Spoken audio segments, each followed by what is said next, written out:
TV16 Toronto ਦੇਖ ਰਹੇ ਸਾਰੇ ਦਰਸ਼ਕਾਂ ਨੂੰ ਮੇਰੇ ਵੱਲੋਂ ਯਾਨੀ ਕਿ KS ਬਲ ਵੱਲੋਂ ਸਤਿ ਸ਼੍ਰੀ ਅਕਾਲ ਜੀ। ਸੋ ਮੈਂ ਹਾਜ਼ਰ ਹਾਂ ਜੀ ਤੁਹਾਡੇ ਨਾਲ ਅੱਜ ਸਪੈਸ਼ਲ ਪ੍ਰੋਗਰਾਮ ਲੈ ਕੇ। ਜਿੱਦਾਂ ਕਿ ਇਸ ਪ੍ਰੋਗਰਾਮ ਦਾ ਫਾਰਮੈਟ ਹੈਗਾ ਕਿ ਅਸੀਂ ਕਿਸੇ ਨਾ ਕਿਸੇ ਸ਼ਖਸੀਅਤ ਨੂੰ ਤੁਹਾਡੇ ਨਾਲ ਇਸ ਪ੍ਰੋਗਰਾਮ ਵਿੱਚ ਰੂਬਰੂ ਕਰਾਉਂਦੇ ਹਾਂ ਅਤੇ ਕਰੰਟ ਚੱਲ ਰਹੇ ਮੁੱਦਿਆਂ ਨੂੰ ਅਸੀਂ ਘੋਖਣ ਦੀ ਕੋਸ਼ਿਸ਼ ਕਰਦੇ ਹਾਂ ਇਸ ਪ੍ਰੋਗਰਾਮ ਦੇ ਵਿੱਚ। ਅਤੇ ਅੱਜ ਸਾਡੇ ਨਾਲ ਸਰਦਾਰ ਅਜੇਪਾਲ ਸਿੰਘ ਬਰਾੜ ਜਿਹੜੇ ਨੇ ਉਹ ਇੰਡੀਆ ਤੋਂ ਹੋਣਗੇ। ਆਪਾਂ ਉਹਨਾਂ ਨਾਲ ਗੱਲਬਾਤ ਕਰਾਂਗੇ ਅਤੇ ਮੌਜੂਦਾ ਹਾਲਾਤ ਪੰਜਾਬ ਦੇ ਅਤੇ ਜੋ ਪੰਜਾਬ ਦੀ ਆਉਣ ਵਾਲੇ ਸਮੇਂ 'ਚ ਸਥਿਤੀ ਬਣ ਸਕਦੀ ਆ, ਕਿਉਂਕਿ ਸੋਸ਼ਲ ਮੀਡੀਆ ਤੋਂ ਲੈ ਕੇ ਹਰ ਜਗ੍ਹਾ ਦੇ ਉੱਤੇ ਇਹਨਾਂ ਦੀ ਇੱਕ ਤਿੱਖੀ ਨਜ਼ਰ ਰਹਿੰਦੀ ਆ ਅਤੇ ਉਸ ਦੇ ਬਾਰੇ ਆਪਾਂ ਗੱਲਬਾਤ ਇਹਨਾਂ ਕੋਲ ਜਾਣਾਂਗੇ ਕਿ ਆਉਣ ਵਾਲੇ ਸਮੇਂ ਦੇ ਵਿੱਚ ਪੰਜਾਬ ਨੂੰ ਕਿਹੜੀਆਂ ਹੋਰ ਮੁੱਖ ਚੁਣੌਤੀਆਂ ਆ ਸਕਦੀਆਂ। ਸਿੱਖ ਨੁਕਤਾ ਨਿਗਾਹ ਤੋਂ ਸਿੱਖਾਂ ਨੂੰ ਕੀ ਕਰਨਾ ਚਾਹੀਦਾ, ਬਾਕੀ ਹੋਰ ਸਾਰੇ ਜਿਹੜੇ ਮਸਲੇ ਇਸ ਟਾਈਮ ਦੇ ਉੱਤੇ ਬਣੇ ਹੋਏ ਨੇ, ਆਉਣ ਵਾਲੀ ਸਥਿਤੀ ਕਿੱਦਾਂ ਦੀ ਹੋ ਸਕਦੀ ਆ, ਉਸ 'ਤੇ ਆਪਾਂ ਗੱਲਬਾਤ ਕਰਦੇ ਹਾਂ। ਪਹਿਲਾਂ ਆਪਾਂ ਸਵਾਗਤ ਕਰ ਲੈਂਦੇ ਹਾਂ ਸਰਦਾਰ ਅਜੇਪਾਲ ਬਰਾੜ ਸਿੰਘ। ਬਰਾੜ ਸਾਹਿਬ, ਤੁਹਾਡਾ ਸਵਾਗਤ ਹੈ ਜੀ TV16 ਟੋਰਾਂਟੋ 'ਤੇ ਜੀ। ਵਾਹਿਗੁਰੂ ਜੀ ਕਾ ਖਾਲਸਾ, ਵਾਹਿਗੁਰੂ ਜੀ ਕੀ ਫਤਿਹ। ਵਾਹਿਗੁਰੂ ਜੀ ਕਾ ਖਾਲਸਾ, ਵਾਹਿਗੁਰੂ ਜੀ ਕੀ ਫਤਿਹ। ਸੋ ਗੱਲਬਾਤ ਆਪਾਂ ਸ਼ੁਰੂ ਕਰ ਲੈਂਦੇ ਹੈਗੇ ਹਾਂ, ਕਿਉਂਕਿ ਤਾਣਾ ਬਾਣਾ ਜਦੋਂ ਉਲਝਿਆ ਹੋਵੇ ਅਤੇ ਕਈ ਵਾਰੀ ਫਿਰ ਆਪਾਂ ਨੂੰ ਕੋਈ ਕੀ ਲੱਭਣ ਦੀ, ਕੋਈ ਚਾਬੀ ਲੱਭਣ ਦੀ ਕੋਸ਼ਿਸ਼ ਕਰਦੇ ਹਾਂ ਕਿ ਕਿਸੇ ਨਾ ਕਿਸੇ ਤਰੀਕੇ ਨਾਲ ਕੁਛ ਨਾ ਕੁਛ ਮਿਲ ਜਾਵੇ। ਜੇ ਮੈਂ ਗੱਲ ਕਰਨੀ ਹੋਵੇ ਅੱਜ ਪੰਜਾਬ ਦੇ ਵਿੱਚ ਜਿੱਦਾਂ ਦੀ ਸਥਿਤੀ ਬਣੀ ਹੋਈ ਹੈ, ਪਿਛਲੇ ਦਿਨਾਂ ਦੇ ਵਿੱਚ ਇੱਕ ਸਰਕਾਰ ਆਉਂਦੀ ਹੈ 5.5 ਮਹੀਨੇ ਪਹਿਲਾਂ, ਅਪਰੋਕਸੀਮੇਟਲੀ 6 ਮੰਥ ਪਹਿਲਾਂ, ਕਿ ਪੰਜਾਬ ਦੇ ਵਿੱਚ ਕੁਛ ਬਦਲਾਵ ਦੀ ਗੱਲ ਕੀਤੀ ਜਾਂਦੀ ਹੈਗੀ ਆ। ਸੋ ਤੁਸੀਂ ਕਿਸ ਤਰ੍ਹਾਂ ਨਾਲ ਦੇਖਦੇ ਹੋ ਕਿ ਇਸ ਟਾਈਮ ਦੇ ਉੱਤੇ ਪੰਜਾਬ ਦੀ ਜਿਹੜੀ ਸਥਿਤੀ ਕਿੱਦਾਂ ਦੀ ਆ, ਪੋਲੀਟੀਕਲ ਸਟਰਕਚਰ ਕੀ ਕਰ ਰਿਹਾ, ਅਤੇ ਪਰ ਅਸਲ ਵਿੱਚ ਜਿਹੜੇ ਕੋਈ ਮੁੱਦੇ ਨੇ ਉਹਨਾਂ ਤੋਂ ਕੋਹਾਂ ਦੌਰ ਪਹਿਲੇ ਵਾਲੇ ਪੋਲੀਟੀਕਲ ਸਟਰਕਚਰ ਵੀ ਬੈਠਾ ਸੀ ਅਤੇ ਅੱਜ ਵਾਲਾ ਵੀ ਬੈਠਾ ਹੈਗਾ, ਪਰ ਤੁਸੀਂ ਕਿਸ ਤਰ੍ਹਾਂ ਦੇ ਨਾਲ ਆਉਣ ਵਾਲੇ ਸਮੇਂ 'ਚ ਦੇਖਦੇ ਹੋ ਕਿ ਕਿਹੜੀਆਂ ਹੋਰ ਚੁਣੌਤੀਆਂ ਪੰਜਾਬ ਨੂੰ ਜਿਹੜੀਆਂ ਨੇ ਉਹ ਆ ਸਕਦੀਆਂ ਨੇ ਜੀ? ਆਏ ਜੀ ਕਿ ਕਿਸਾਨ ਸੰਘਰਸ਼ ਦਾ ਇੱਕ ਜਿਹੜਾ ਮੇਜਰ ਫਾਲ ਆਊਟ ਸੀਗਾ, ਜਿਵੇਂ ਇੱਕ ਵੱਡੀ ਜਿਹੜੀ ਉਹਦੇ ਚੋਂ ਗੱਲ ਨਿਕਲੀ ਸੀ ਉਹ ਇਹ ਸੀਗੀ ਕਿ ਲੋਕ ਪੁਰਾਣੇ ਜੋ ਧਿਰਾਂ ਸੀ ਉਹਨਾਂ ਤੋਂ ਖੁਸ਼ ਨਹੀਂ ਸੀ ਤੇ ਉਹ ਬਿਲਕੁਲ ਪੀਕ ਤੇ ਆ ਗਿਆ ਸੀਗਾ ਤੇ ਉਹਦੇ ਵਿੱਚ ਕਿਸਾਨ ਧਿਰਾਂ ਤੋਂ ਲੋਕਾਂ ਨੂੰ ਐਕਸਪੈਕਟੇਸ਼ਨ ਸੀਗੀ ਕਿ ਵੀ ਉਹ ਕੋਈ ਇਸ ਸੰਘਰਸ਼ ਦੇ ਵਿੱਚੋਂ ਜਿੱਥੇ ਆਪਦੇ ਕਾਨੂੰਨ ਰੱਦ ਕਰਾਉਣਗੇ ਉੱਥੇ ਇੱਕ ਨਵਾਂ ਕੋਈ ਰਾਜਨੀਤਿਕ ਬਦਲ ਵੀ ਦੇਣਗੇ, ਪਰ ਉਹ ਵੇਖੋ ਆਪਣੇ ਪੋਸੀਬਲ ਨਹੀਂ ਹੋ ਸਕਿਆ ਕਈ ਰੀਜ਼ਨਸ ਕਰਕੇ।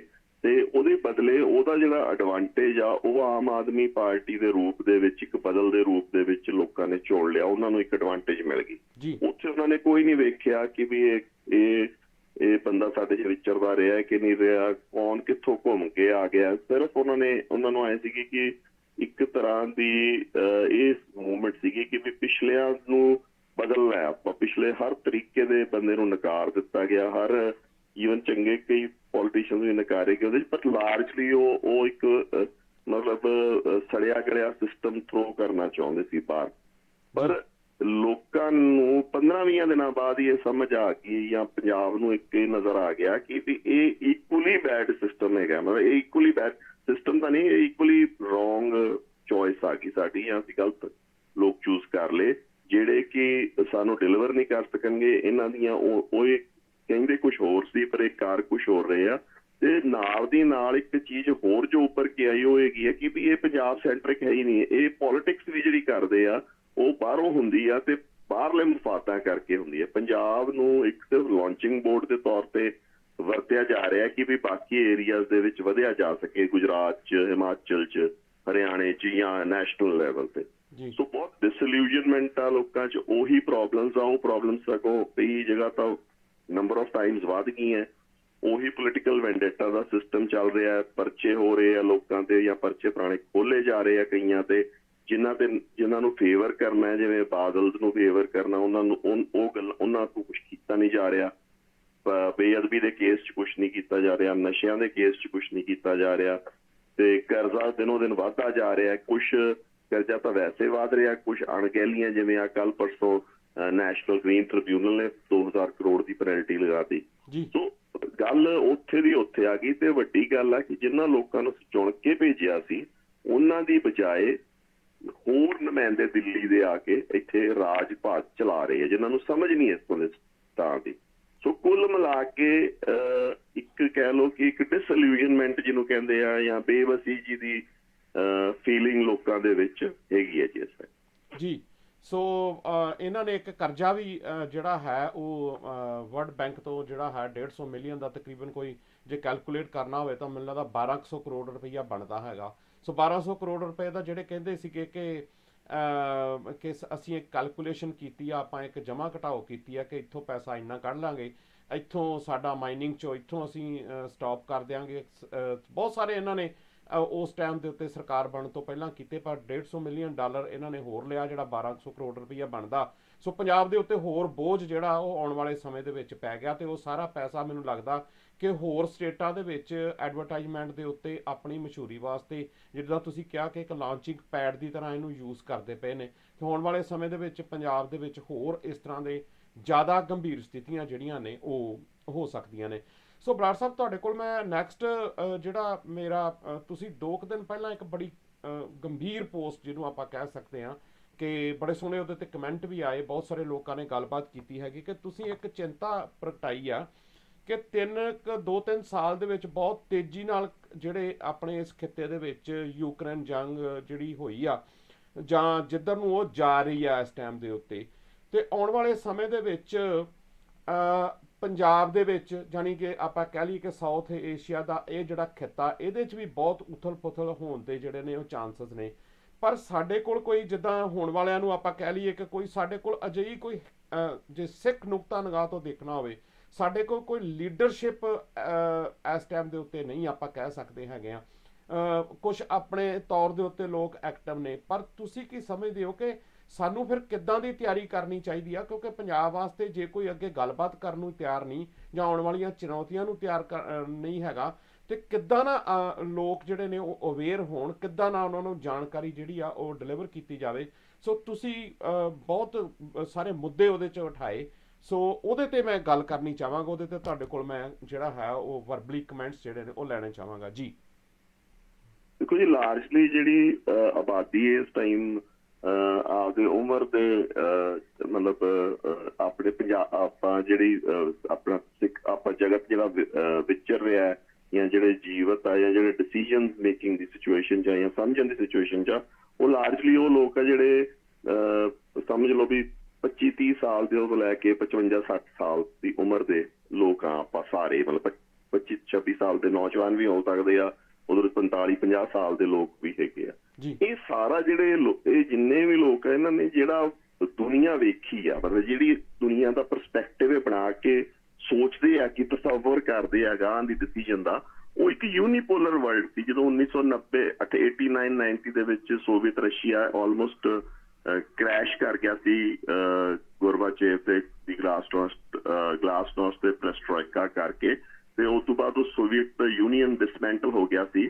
ਤਾਂ ਉਹ ਲੋਕ, ਆਪਾਂ ਜਿਨ੍ਹਾਂ ਨੇ ਅੱਜ 30 ਸਾਲ 35 ਸਾਲ ਆਪਾਂ ਉਸ ਵਰਲਡ ਦੇ ਵਿੱਚ ਗੁਜ਼ਾਰੇ ਆ, ਜਿਹੜਾ ਇੱਕ ਯੂਨੀਪੋਲਰ ਵਰਲਡ ਸੀ, ਜਿਹਦੇ ਵਿੱਚ ਪੱਛਮ ਦੀ ਪੂਰੀ ਚੜ੍ਹਤ ਸੀਗੀ। ਇਹ ਕਹਿ ਲਓ USA, ਕੈਨੇਡਾ, ਆਸਟ੍ਰੇਲੀਆ, ਇਹ ਵੈਸਟ ਜਿਹੜਾ ਇਹ ਪੀਕ ਤੇ ਆਪਦੇ ਸੀਗਾ। ਇੱਥੋਂ ਤੱਕ ਕਿ 92-93 ਦੇ ਆਸ-ਪਾਸ ਤਾਂ ਇਹ ਗੱਲਾਂ ਹੋਣ ਲੱਗ ਗਈਆਂ ਸੀਗੀਆਂ ਕਿ ਵੀ ਹੁਣ ਦੁਨੀਆ ਦੇ ਵਿੱਚ ਹਮੇਸ਼ਾ ਲਿਬਰਲ ਡੈਮੋਕ੍ਰੇਸੀ ਤੇ ਆਏ ਹੀ ਦੁਨੀਆ ਚੱਲੂਗੀ, ਤੇ ਇਹੀ ਇੱਕ ਬਸ ਇਹਨੇ ਫੈਲਣਾ ਹੈ ਵਰਲਡ ਓਵਰ। ਤੇ ਉਹਦੇ ਵਿੱਚ ਭਾਰਤ ਨੇ ਵੀ ਆਪਦੀ ਸਾਈਡਸ ਬਦਲਣੀਆਂ ਸੀ, ਸੋਵੀਅਤ ਰਸ਼ੀਆ ਤੋਂ ਹਟ ਕੇ ਅਮਰੀਕਾ ਦੇ ਖੇਮੇ 'ਚ ਆ ਗਿਆ ਸੀ। ਤੇ ਉਸ ਤੋਂ ਬਾਅਦ ਜਿਹੜੀਆਂ ਕੋਈ ਸਿੱਖ ਮੂਵਮੈਂਟਸ ਇੱਥੇ ਖੜੀਆਂ ਸੀ, ਉਹਦੇ ਵਿੱਚ ਵੀ ਅਮਰੀਕਾ ਤੇ ਪਾਕਿਸਤਾਨ ਨੇ ਸਮਝ ਲਓ ਗਦਾਰੀ ਕਹਿ ਲਓ ਸਿੱਖਾਂ ਨਾਲ, ਜਾਂ ਇਹ ਕਹਿ ਲਓ ਕਿ ਵੀ ਉਹਨਾਂ ਨੂੰ ਵੇਚਤਾ ਕਹਿ ਲਓ, ਜਾਂ ਭਾਰਤ ਦੇ ਐਡਵਾਂਟੇਜ ਦੇ ਉੱਤੇ ਉਹ ਚੀਜ਼ਾਂ ਖਤਮ ਹੋ ਗਈਆਂ ਸੀ। ਸੋ ਫੂਕੂਆਮਾ ਦੀ ਕਿਤਾਬ ਆ ਗਈ ਸੀ ਐਂਡ ਆਫ ਹਿਸਟਰੀ, ਕਿ ਵੀ ਇਸ ਤੋਂ ਬਾਅਦ ਅੰਤ ਆ ਗਿਆ ਇਤਿਹਾਸ ਦਾ, ਬਸ ਹੁਣ ਤਾਂ ਦੁਨੀਆ ਐਂ ਹੀ ਚੱਲੂਗੀ ਅੱਗੇ। ਪਰ ਆਪਾਂ ਵੇਖਿਆ ਕਿ ਹੁਣ ਕਈ ਫੋਰਸਿਸ ਦੁਬਾਰਾ ਖੜੀਆਂ ਹੋ ਗਈਆਂ, ਜਿਵੇਂ ਰਸ਼ੀਆ ਦੁਬਾਰਾ ਖੜਾ ਹੋ ਗਿਆ, ਆਰਮਸ ਦੇ ਵਿੱਚ ਸਟਰੋਂਗ ਆ। ਦੂਜੇ ਪਾਸੇ ਚਾਈਨਾ ਦੀ ਐਮਰਜੈਂਸ ਬਹੁਤ ਸਟਰੋਂਗ ਆ, ਇਕਨੋਮਿਕਲੀ ਵੀ ਤੇ ਮਿਲੀਟੈਰਲੀ ਵੀ। ਜਦੋਂ ਰਸ਼ੀਆ ਦੇ ਨਾਲ ਲੱਗ ਜਾਂਦਾ ਉਹਦਾ ਜਿਹੜਾ ਅਸਰ ਪਿਆ ਹੈ, ਤਾਂ ਉਹ ਵਰਲਡ ਦੁਬਾਰਾ ਮਲਟੀਪੋਲਰ ਵਰਲਡ ਬਣਦਾ ਜਾ ਰਿਹਾ, ਜਿਹਦੇ ਵਿੱਚ ਬਹੁਤ ਮਤਲਬ ਬਹੁਪੱਖੀ ਤਾਕਤਾਂ ਤੇ ਓਪਨ ਸਿਸਟਮ ਹੈਗਾ। ਤੇ ਉਹਦੇ ਜਿਹੜਾ ਅਸਰ ਭਾਰਤ ਤੇ ਪੈਂਦਾ ਉਹ ਇਹ ਕਿ ਭਾਰਤ ਦੁਬਾਰਾ ਆਪਦੀ ਪੁਰਾਣੀ ਨੀਤੀ ਤੇ ਰਿਵਰਟ ਕਰ ਗਿਆ, ਜਿਹਦੇ ਵਿੱਚ ਉਹ ਪੱਛਮ ਪੱਖੀ ਨਹੀਂ ਸੀਗਾ। ਜਦੋਂ ਉਹ ਨੌਨ ਅਲਾਈਨਡ ਕਹਿੰਦਾ ਹੁੰਦਾ ਸੀ ਆਪਦੇ ਆਪ ਨੂੰ ਕਿ ਮੈਂ ਕਿਸੇ ਦੇ ਨਾਲ ਨਹੀਂ ਗਾ, ਬਟ ਮੋਟੇ ਤੌਰ ਤੇ ਰੂਸ ਦੇ ਨਾਲ ਮਿਲੀਟੈਰਲੀ ਰਹਿੰਦਾ ਸੀ, ਤੇ ਇਕਨੋਮਿਕਲੀ ਅਮਰੀਕਾ ਦੇ ਨਾਲ ਰਹਿੰਦਾ ਸੀ। ਤੇ ਉਸ ਵਰਲਡ ਦੀ ਸਿਚੁਏਸ਼ਨ ਆ। ਹੁਣ ਉਸ ਸਿਚੁਏਸ਼ਨ 'ਚ ਤੁਸੀਂ ਇਹ ਵੇਖਣਾ ਹੈ ਕਿ ਵੀ ਪੰਜਾਬ ਕਿਹੜਾ ਰੋਲ ਪਲੇ ਕਰਦਾ, ਪੰਜਾਬ ਕਿੱਥੇ ਖੜਦਾ। ਤਾਂ ਜਦੋਂ ਅਸੀਂ ਉਹਨੂੰ ਸਮਝਦੇ ਹਾਂ ਤਾਂ ਸਾਡੇ ਵਾਸਤੇ ਸਭ ਤੋਂ ਇੰਪੋਰਟੈਂਟ ਜਿਹੜਾ ਈਵੈਂਟ ਆ ਉਹ ਆ ਸਰਦੀਆਂ ਕਿਵੇਂ ਟੱਪਦੀਆਂ। ਇਹ ਸਰਦੀਆਂ ਦੇ ਵਿੱਚ ਇਹ ਡਿਟਰਮਿਨ ਕਰਨੀ ਆ ਕਿ ਰੂਸ ਤੇ ਅਮਰੀਕਾ ਦਾ ਤਵਾਜ਼ਨ ਕਿੱਧਰ ਜਾਂਦਾ ਹੈਗਾ ਯੂਕਰੇਨ ਵਾਰ ਦੇ ਵਿੱਚ, ਤੇ ਯੂਰਪ ਉੱਥੇ ਕਿਵੇਂ ਬਿਹੇਵ ਕਰਦਾ ਹੈ। ਜੇ ਯੂਰਪ ਐਨਰਜੀ ਕ੍ਰਾਈਸਿਸ ਨੂੰ ਰਿਜ਼ੋਲਵ ਮਤਲਬ ਉਹਨੂੰ ਸਹਿ ਜਾਂਦਾ ਹੈ ਤੇ ਉਹਨੂੰ ਉਹਦੇ ਆਲਟਰਨੇਟਿਵਸ ਕੱਢ ਮਤਲਬ ਆ ਸਰਦੀਆਂ ਕੱਢ ਜਾਂਦਾ ਹੈ ਤੇ ਉਦੋਂ ਬਾਅਦ ਗਰਮੀਆਂ 'ਚ ਆਲਟਰਨੇਟਿਵ ਨਿਕਲੇ ਆਉਂਦੇ ਆ, ਤਾਂ ਰੂਸ ਨੂੰ ਬਹੁਤ ਵੱਡਾ ਝਟਕਾ ਹੈ। ਪਰ ਰੂਸ ਉਸ ਤੋਂ ਬਾਅਦ ਸਾਰੀ ਆਪਦੀ ਸਪਲਾਈਜ਼ ਜਾਂ ਤਾਂ ਸਿਸਟਮ ਉਹਨੂੰ ਈਸਟ ਵੱਲ ਨੂੰ ਸੈੱਟ ਕਰਨਾ ਪੈਣਾ ਤਾਂ ਕਿ ਏਸ਼ੀਆ ਵੱਲ। ਪਰ ਜੇ ਉਹ ਨਹੀਂ ਕੱਢ ਪਾਉਂਦੇ ਤਾਂ ਵਰਲਡ ਦਾ ਜਿਹੜਾ ਆਪਣਾ ਐਨਰਜੀ ਪਾਵਰ ਦਾ ਲੀਵਰੇਜ ਜਿਹੜਾ ਹੈਗਾ ਉਹ ਰਸ਼ੀਆ ਤੇ ਚੀਨ ਵੱਲ ਸ਼ਿਫਟ ਹੋ ਜਾਊਗਾ। ਤੇ ਭਾਰਤ ਦੋਨੇ ਪਾਸੇ ਖੇਡ ਰਿਹਾ ਇਸ ਟਾਈਮ। ਭਾਰਤ ਅਮਰੀਕਾ ਨਾਲ ਵੀ ਬਣਾ ਕੇ ਰੱਖਣ ਦੀ ਕੋਸ਼ਿਸ਼ ਕਰ ਰਿਹਾ, ਹਾਲਾਂਕਿ ਪੂਰੀ ਤਰ੍ਹਾਂ ਨਹੀਂ। ਉਹ ਅਮਰੀਕਾ ਤੇ ਵੈਸਟ ਨੂੰ ਥੋੜਾ ਪਿੰਟ੍ਰਿਕਸ ਵੀ ਕਰ ਦਿੰਦੇ ਹੈਗੇ ਆ ਤੇ ਜਦੋਂ ਉਹ ਹਿਲਦਾ। ਤੇ ਦੂਜੇ ਪਾਸੇ ਉਹ ਰੂਸ ਨਾਲ ਤੇ ਚੀਨ ਨਾਲ ਵੀ ਬਣਾਉਣ ਦੀ ਕੋਸ਼ਿਸ਼ ਕਰ ਰਿਹਾ। ਤੁਸੀਂ ਵੇਖਿਆ ਹੋਣਾ ਸ਼ੰਘਾਈ ਸਮਿਟ ਦੇ ਵਿੱਚ ਭਾਰਤ ਨੇ ਬਹੁਤ ਕਲੋਜ਼ਨੈਸ ਵਿਖਾਈ ਹੈ ਚੀਨ ਤੇ ਆਪਣੇ ਇਹਦੇ ਨਾਲ, ਤੇ ਦੋਵਾਂ ਨਾਲ ਟ੍ਰੇਡ ਵੀ ਕਰਨ ਦੀ ਕੋਸ਼ਿਸ਼ ਕਰ ਰਿਹਾ ਦੋਵਾਂ ਬਲੌਕਸ ਨਾਲ। ਸੋ ਮੋਟਾ ਇਹ ਗੇਮ ਚੱਲ ਰਹੀ ਹੈ। ਇਹਦੇ ਵਿੱਚ ਇੱਥੇ ਆ ਕੇ ਜਦੋਂ ਪੰਜਾਬ ਦਾ ਮਸਲਾ ਆ ਜਾਂਦਾ, ਜਦੋਂ ਵੀ ਉਹ ਚੀਨ ਨਾਲ ਸ਼ਾਂਤੀ ਹੋ ਜਾਂਦੀ ਆ, ਪਾਕਿਸਤਾਨ ਦੇ ਬਾਰਡਰ ਤੇ ਇੱਕ ਸ਼ਾਂਤੀ ਹੋ ਜਾਂਦੀ ਆ, ਤਾਂ ਜੇ ਤਾਂ ਉਹਦੇ ਵਿੱਚੋਂ ਟ੍ਰੇਡ ਖੁੱਲਦਾ ਫਿਰ ਤਾਂ ਪੰਜਾਬ ਨੂੰ ਐਡਵਾਂਟੇਜ ਹੈ, ਨਹੀਂ ਤਾਂ ਅਦਰਵਾਈਜ਼ ਪੰਜਾਬ ਇੱਕ ਕਾਰਨਰ ਸਟੇਟ ਬਣ ਜਾਂਦੀ ਹੈਗੀ ਹੈ। ਦੂਜੇ ਪਾਸੇ ਜੇ ਇੱਥੇ ਕੌਨਫਲਿਕਟ ਵੱਧਦਾ ਤਾਂ ਤੁਹਾਨੂੰ ਕੌਨਫਲਿਕਟ ਦਾ ਖਤਰਾ ਜ਼ਰੂਰ ਆ, ਬਟ ਤੁਸੀਂ ਇੱਕ ਇੰਪੋਰਟੈਂਟ ਕ੍ਰਿਟੀਕਲ ਸਟੇਟ ਬਣ ਜਾਂਦੇ ਹੋ ਭਾਰਤ ਵਾਸਤੇ। ਸੋ ਇਸ ਟਾਈਮ ਜੋ ਵੀ ਪੰਜਾਬ ਦੀ ਸਥਿਤੀ ਡਿਵੈਲਪ ਹੋਣੀ ਆ ਜਾਂ ਪੰਜਾਬ ਦੀ ਇੰਪੋਰਟੈਂਸ ਬਣਨੀ ਆ ਜਾਂ ਪੰਜਾਬ ਦੀ ਸਿਚੁਏਸ਼ਨ ਬਣਨੀ ਆ, ਉਹ ਮੋਟੇ ਤੌਰ ਤੇ ਜੇ ਐਕਸਟਰਨਲ ਹਾਲਾਤਾਂ ਦੇ ਕਰਕੇ ਜੋ ਬਣਨੀ ਆ, ਉਹ ਆਪਾਂ ਇਹ ਕਹਿ ਸਕਦੇ ਕਿ ਫੈਬਰਵਰੀ ਦੇ ਆਸ-ਪਾਸ ਸਾਨੂੰ, ਜਨਵਰੀ ਫੈਬਰਵਰੀ ਜਾਂ ਮਾਰਚ ਦੇ ਆਸ-ਪਾਸ ਸਾਨੂੰ ਕਲੈਰਿਟੀ ਹੋਊ। ਪਰ ਦਸੰਬਰ ਜਨਵਰੀ ਤੱਕ ਆਪਾਂ ਨੂੰ ਉਹਦੇ ਸੰਕੇਤ ਮਿਲਣ ਲੱਗ ਜਾਣਗੇ ਜਾਂ ਆਈਡੀਆਜ਼ ਮਿਲਣ ਲੱਗ ਜੀ। ਸੋ ਤੁਸੀਂ ਬੜੀ ਇੰਪੋਰਟੈਂਟ ਗੱਲ ਉਹਦੇ 'ਚ ਵੀ ਕਹੀ ਹੈਗੀ ਆ, ਪੋਸਟ ਦੇ ਵਿੱਚ ਵੀ ਮੈਂ ਉਹਨੂੰ ਹੀ ਕੋਡ ਇਸ ਕਰਕੇ ਕਰਦਾ ਪਿਆ ਕਿ ਉਹਦੇ ਵਿੱਚ ਤੁਸੀਂ ਕਿਹਾ ਕਿ ਮਾਨਸਿਕ ਤੇ ਫਿਜ਼ੀਕਲ ਤੌਰ ਦੇ ਉੱਤੇ ਤਿਆਰ ਹੋਣਾ ਪਏਗਾ। ਸੋ ਮਾਨਸਿਕ ਫਿਜ਼ੀਕਲ ਤਿਆਰੀ ਨੂੰ ਤੁਸੀਂ ਕਿਸ ਸੰਦਰਭ 'ਚ ਜਿਹੜਾ ਹੈ ਉਹ ਦੇਖ ਰਹੇ ਹੋ, ਕਹਿ ਰਹੇ ਹੋ ਕਿ ਮਾਨਸਿਕ ਤੌਰ ਦੇ ਉੱਤੇ ਤਾਂ ਚਲੋ ਆਉਣ ਵਾਲੀਆਂ ਸਥਿਤੀਆਂ ਸਾਨੂੰ, ਇੱਕ ਤੁਸੀਂ ਸਰੀਰਕ ਤੌਰ ਤੇ ਵੀ ਕਿਹਾ ਕਿ ਸਰੀਰਕ ਤੌਰ ਤੇ ਵੀ ਸਾਨੂੰ ਤਿਆਰ ਹੋਣਾ ਪਏਗਾ। ਥੋੜਾ ਜਿਹਾ ਆਪਾਂ ਐਲੈਬੋਰੇਟ ਕਰ ਸਕਦੇ ਹਾਂ ਕਿ ਸਰੀਰਕ ਤੌਰ ਤੇ ਸਾਨੂੰ ਕਿੱਦਾਂ ਇਹ ਚੀਜ਼ਾਂ, ਕੋਈ ਤੁਹਾਨੂੰ ਲੱਗਦਾ ਕਿ ਆਉਣ ਵਾਲੇ ਸਮੇਂ ਦੇ ਵਿੱਚ ਕੋਈ ਕਿਸੇ ਕਿਸਮ ਦਾ ਕੋਈ ਬਾਰਡਰ ਦੇ ਉੱਤੇ ਕੋਈ ਐਕਸਟਰਾ ਟੈਨਸ਼ਨ ਹੋ ਸਕਦੀ ਆ ਜਾਂ ਕੋਈ ਹੋਰ ਪ੍ਰੋਬਲਮ ਜਿਹੜੀਆਂ ਨੇ ਖੜੀਆਂ ਹੋ ਸਕਦੀਆਂ ਨੇ, ਜਾਂ ਜਿਹੜੀਆਂ ਇਸ ਟਾਈਮ ਦੇ ਉੱਤੇ ਭਾਰਤ ਦੇ ਵਿੱਚ ਜਿਹੜੀਆਂ ਨੇ ਇੰਟਰਨਲ ਪ੍ਰੋਬਲਮਸ ਨੇ, ਕਿਉਂਕਿ ਜਿੱਧਰ ਨੂੰ ਜਿਹੜੀ ਇੰਡੀਅਨ ਸਟੇਟ ਜਾ ਰਹੀ ਹੈਗੀ ਆ ਉਹਦਾ ਨੈਰੇਟਿਵ ਜਿੱਦਾਂ ਦਾ ਸਿਰਜ ਰਹੀ ਆ ਕਿ ਕਿਸੇ ਨਾ ਕਿਸੇ ਤਰੀਕੇ ਨਾਲ ਸਪਰੈਸ ਕੀਤੀਆਂ ਜਾਣ ਜਿਹੜੀਆਂ ਇੰਟਰਨਲ ਪ੍ਰੋਬਲਮਸ ਨੇ, ਉਹਨਾਂ ਨੂੰ ਖਤਮ ਕੀਤਾ ਜਾਵੇ ਉਹਨਾਂ ਨੂੰ। ਉਹ ਕਿਉਂਕਿ ਪੰਜਾਬ ਇੱਕ ਮੇਨ ਆ, ਤਾਂ ਇਸ ਕਰਕੇ ਤੁਸੀਂ ਇਸ ਚੀਜ਼ ਨੂੰ ਕਿੱਦਾਂ ਜਿਹੜਾ ਹੈ ਉਹ ਲੈ ਰਹੇ ਹੋ ਜੀ? ਦੇਖੋ ਜੀ, ਕੌਮਾਂਤਰੀ ਤੌਰ ਤੇ ਪੰਜਾਬ ਨੂੰ, ਭਾਰਤ ਨੂੰ, ਮੌਜੂਦਾ ਭਾਰਤ ਨੂੰ ਤਕਰੀਬਨ ਚੀਨ ਤੇ ਪਾਕਿਸਤਾਨ ਨੇ ਸਾਰੇ ਆਸੇ ਪਾਸਿਓਂ ਘੇਰਿਆ ਹੋਇਆ। ਚਾਹੇ ਸ਼੍ਰੀਲੰਕਾ ਲੈ ਲਓ, ਚਾਹੇ ਬੰਗਾਲ ਆਪਣਾ ਬੰਗਲਾਦੇਸ਼ 'ਚ ਲੈ ਲਓ, ਮਾਲਡਾਈਵਸ 'ਚੋਂ ਆ ਗਏ ਆ, ਠੀਕ ਹੈ ਜੀ। ਉਹ ਸਮੁੰਦਰੀ ਪਾਸਿਓਂ ਸਾਰਾ ਘੇਰਿਆ ਹੋਇਆ, ਉੱਤੋਂ ਵੀ ਉਹਨਾਂ ਨੇ ਘੇਰਿਆ ਹੋਇਆ।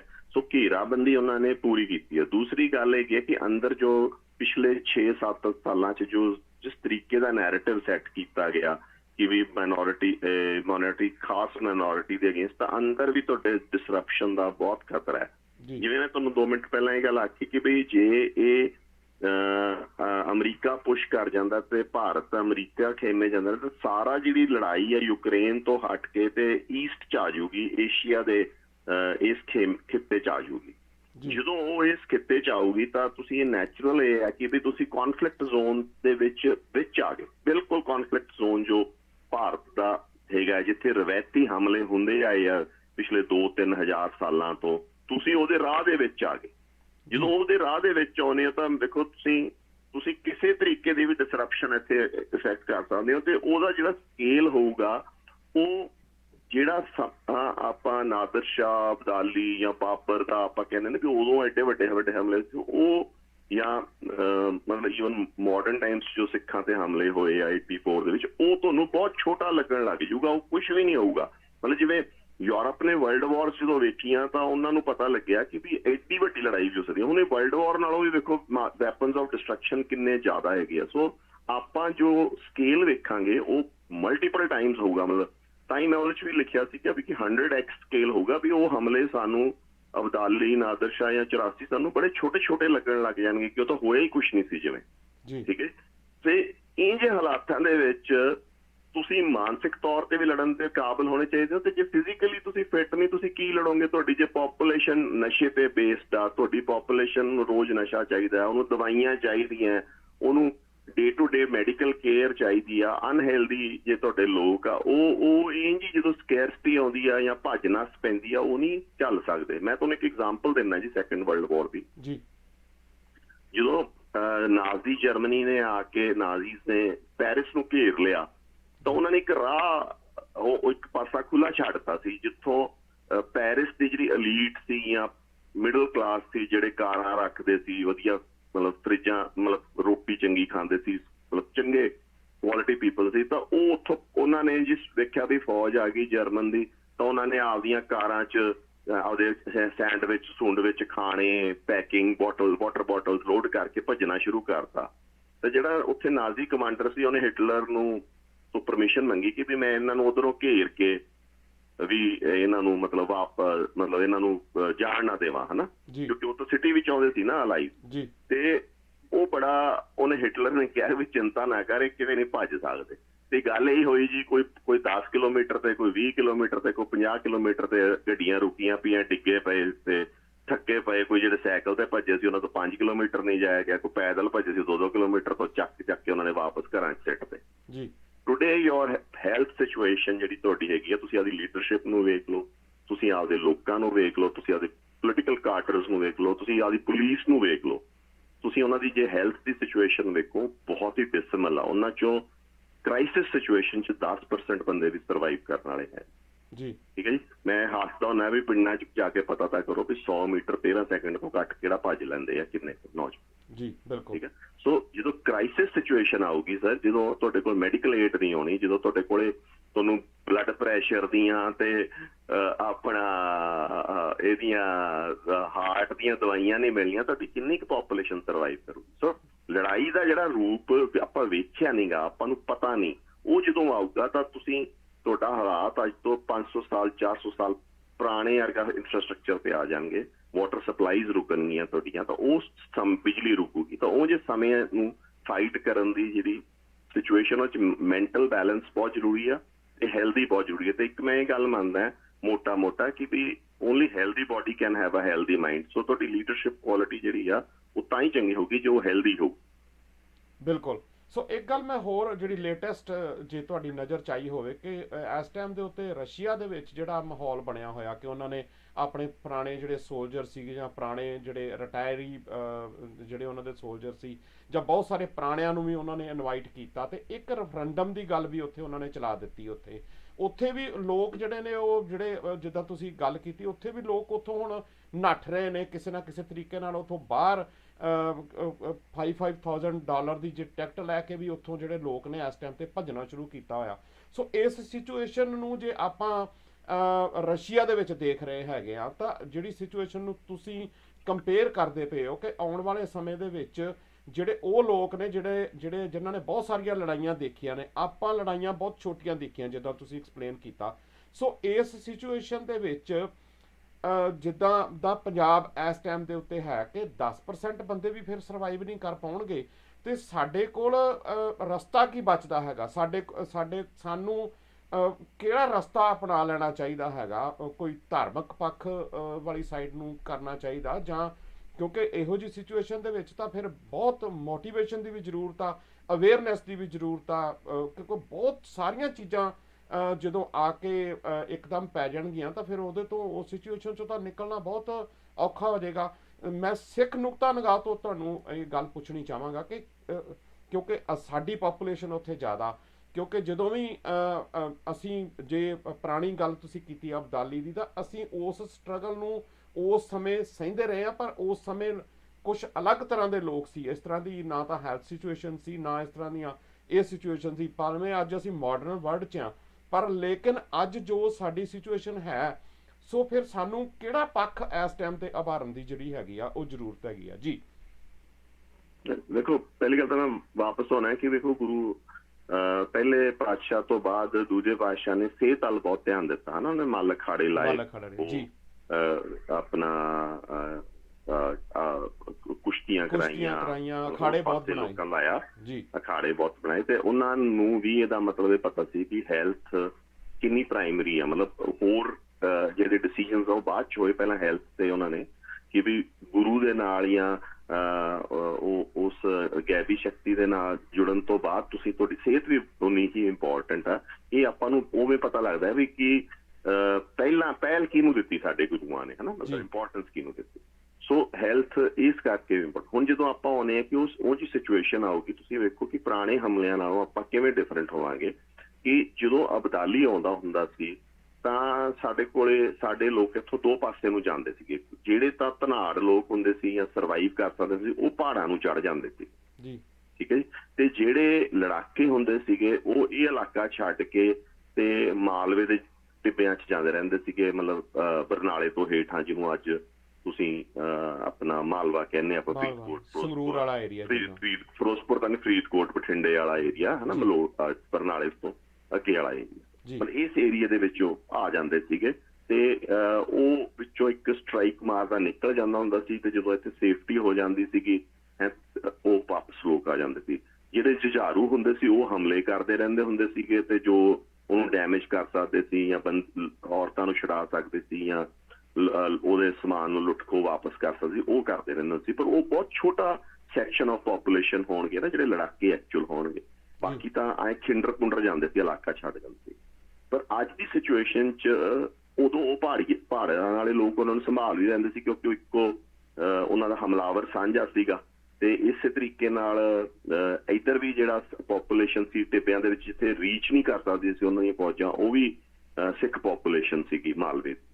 ਬਟ ਅੱਜ ਦੀ ਡੇਟ 'ਚ ਪਹਿਲੀ ਗੱਲ ਤਾਂ ਫੋਰਸਿਸ ਦੀ ਰੀਚ ਬਹੁਤ ਵੱਧ ਗਈ ਹੈ। ਦੇਖੋ, ਹੇਠਾਂ ਤੱਕ ਉਹ ਜਾ ਸਕਦੇ ਤੁਹਾਨੂੰ ਹਿੱਟ ਕਰਨ ਵਾਸਤੇ। ਲਾਹੌਰ, ਫਾਜ਼ਿਲਕਾ ਕੋਈ ਹੁਣ ਜਾਂ ਗੰਗਾ ਨਗਰ ਤੱਕ ਆਪਾਂ ਇਹ ਨਹੀਂ ਕਹਿ ਸਕਦੇ ਕਿ ਉਹ ਕੋਈ ਐਸੀ ਟ੍ਰੇਨ ਹੈ ਜਿੱਥੇ ਫੌਜ ਨਹੀਂ ਜਾ ਸਕਦੀ ਜਾਂ ਪਹੁੰਚ ਨਹੀਂ ਸਕਦੀ, ਪਹਿਲੀ ਗੱਲ। ਦੂਜੀ ਗੱਲ, ਜਿਹੜਾ ਆਸਾ ਪਾਸਾ ਹੈ ਤੁਹਾਡੇ, ਉਹ ਵੀ ਤੁਹਾਡਾ ਦੁਸ਼ਮਣ ਆ। ਅੱਜ ਤੁਹਾਨੂੰ ਉੱਥੇ ਸਪੇਸ ਮਿਲਣੀ ਥੋੜੀ ਡਿਫਿਕਲਟ ਆ। ਸੋ ਸਿਚੁਏਸ਼ਨ ਇੰਨੀ ਈਜ਼ੀ ਨਹੀਂ। ਦੂਜੀ ਪਾਸੇ ਇਹ ਆ ਕਿ ਵੀ ਉਸ ਸਮੇਂ ਕੌਮਾਂਤਰੀ ਮਦਦ ਕੋਈ ਹੋਰ ਆ ਨਹੀਂ ਸਕਦੀ ਹੁੰਦੀ ਸੀ, ਜਾਂ ਰਣਜੀਤ ਸਿੰਘ ਵੇਲੇ ਵੀ ਤੁਹਾਨੂੰ ਕੋਈ ਦੂਜੀ ਫੋਰਸ ਨਹੀਂ ਹੈਲਪ ਕਰ ਸਕਦੀ ਸੀ। ਅੱਜ ਉਹ ਡਿਫਰੈਂਟ ਹੈਗੀ ਹੈ ਸਿਚੁਏਸ਼ਨ, ਉਹ ਤੁਹਾਡੇ ਕੋਲੇ ਹੈਗੀ ਹੈ ਕਿ ਤੁਹਾਨੂੰ ਬਚਾਉਣ ਵਾਲਾ ਵੀ ਕੋਈ ਆਊਗਾ। ਬਟ ਡੈਫੀਨੇਟਲੀ ਇੱਥੇ ਤੁਹਾਡੇ ਵਾਸਤੇ ਡਿਫਿਕਲਟ ਹੈਗੀ ਲੜਾਈ। ਜਿਵੇਂ ਕੌਮਾਂ ਲੜੀਆਂ ਯੂਕਰੇਨ ਜਾਂ ਉੱਥੇ ਜਾਂ ਸਟਾਲਿਨਗ੍ਰਾਡ ਨੂੰ ਲੜੀਆਂ, ਤਾਂ ਤੁਹਾਡੀ ਉਂਝ ਰੈਜ਼ੀਲੀਅੰਸ ਜਾਂ ਉਂਝ ਤਾਕਤ ਹੋਣੀ ਚਾਹੀਦੀ ਹੈ ਤੁਹਾਡੇ 'ਚ, ਜਾਂ ਉਨੀ ਲੰਬੀ ਲੜਾਈ। ਕਿ ਮੈਂ ਇਹੀ ਹਾਲਤ ਨਾ ਵੀ ਸਟਾਲਿਨਗ੍ਰਾਡ ਦੀ ਲੜਾਈ ਵੀ ਜ਼ਰੂਰ ਪੜੋ ਕਿ ਹੋਇਆ ਕੀ ਸੀ। ਮਤਲਬ ਕਿੰਨੇ ਲੱਖਾਂ ਉਹ ਮਰੇ ਸੀਗੇ, ਇੱਥੋਂ ਤੱਕ ਕਿ ਹਿਊਮਨਸ ਖਾਣੇ ਪੈ ਗਏ ਸੀਗੇ, ਠੀਕ ਹੈ ਨਾ, ਮਰੇ ਵੇ।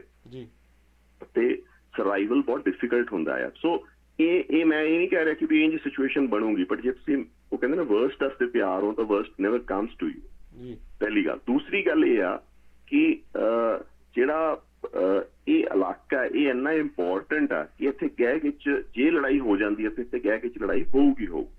ਸੋ ਇਹ ਹੁੰਦੀ ਆਈ ਹੈ ਸਦੀਆਂ। ਸੋ ਇਹਦੇ ਵਿੱਚ ਸਿੱਖਾਂ ਨੂੰ ਇੱਕ ਤਾਂ ਇਹ ਆ ਕਿ ਵੀ ਆਪਦੇ ਲੋਕਲ ਇਹ ਨਹੀਂ, ਜੇ ਤੁਸੀਂ ਆਈਸੋਲੇਟ ਕਰੋਗੇ ਆਪਦੇ ਆਪ ਨੂੰ ਤਾਂ ਤੁਸੀਂ ਮਾਰੇ ਜਾਓਗੇ, ਹਨਾ। ਤੁਹਾਨੂੰ ਮੈਂ ਇਹ ਉਦੋਂ 'ਚ ਵੀ ਕਿਹਾ ਸੀਗਾ ਕਿ ਤੁਹਾਨੂੰ ਸਰਵਾਈਵਲ ਵਾਸਤੇ ਆਪਦੇ ਵਾਸਤੇ ਇਕੱਠੇ ਹੋਣਾ ਪਊਗਾ। ਪਹਿਲੀ ਗੱਲ ਤਾਂ ਤੁਸੀਂ ਇੱਕ ਦੂਜੇ ਨਾਲ ਤੁਸੀਂ ਠੀਕ ਆ ਧੜੇ ਬਣਾਈ ਰੱਖੋ, ਚਾਹੇ ਜਿੰਨੇ ਮਰਜ਼ੀ ਬਣਾਈ ਰੱਖੋ, ਮੋਡਰੇਟਸ ਵੀ ਬਣੇ ਰਹਿਣ ਤੇ ਰੈਡੀਕਲ ਵੀ ਬਣੇ ਰਹਿਣ, ਕਿਉਂਕਿ ਹਰੇਕ ਦੀ ਲੋੜ ਪੈਂਦੀ ਹੈ ਜੀ ਹਾਲਾਤਾਂ 'ਚ।